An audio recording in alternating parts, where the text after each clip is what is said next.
So I hooked up this Somikon battery pack to my high efficiency furnace and ran it for 4 hours and 20 minutes. It's currently depleted and it needs to be charged. So in this video I'm going to be charging it, and I'll be using my TP-Link Casa power meter. I also have this hooked up to a kilowatt too, but I'll be using this to measure how much power we're going to be putting into this. And I can also tell how long it took to charge. If you find this video helpful and you want to purchase one of these, I'll put a link to it in the description, and if you use that link it helps me out a little bit and doesn't cost anything extra. So I'm going to connect all this up, and then when it's finished I'll come back and I'll look at the power usage.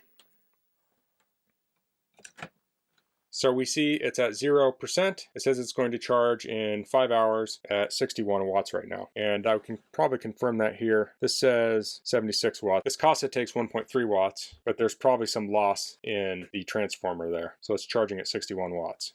Okay, this is finished charging. It took just under 4 hours and 50 minutes to charge. We'll look at the power meter here. Now it's not really doing anything right now, and it is taking 1.7 watts, so it doesn't drop completely to zero. So this calculates cost. I currently have this programmed to 9 cents per kilowatt hour, so it cost me 3 cents to fill this up. And here it's telling us it took 0.36 kilowatt hours of electricity. So let's switch over to my computer here, and this is data from the TP-Link Casa. I'm collecting it with Home Assistant. So on the left here, if I look, we started here at 2:05 p.m. and it was at 76.1 watts, and you can see this was pretty steady. It was right around 76 watts, and then it finished up at 650, and then it dropped down pretty quickly at 653, and then it has spiked twice since then. I'm not sure why that was. Maybe as it cools down it checks to see if there's any room for any more power. I'm not real sure. I'm not an expert on these things, but you can see it was a pretty steady charge state from the standpoint of the power feeding it. So that took just a little under 5 hours to charge this completely up with a wall outlet. So if you want to see my previous videos, I'll put links to those below, but that's all I'm going to cover in this video. If you have any questions, please leave them in the comments. If you like this video, please click like. If you haven't subscribed to my channel, I'd appreciate if you could do that. And thanks for watching. Until next time, goodbye.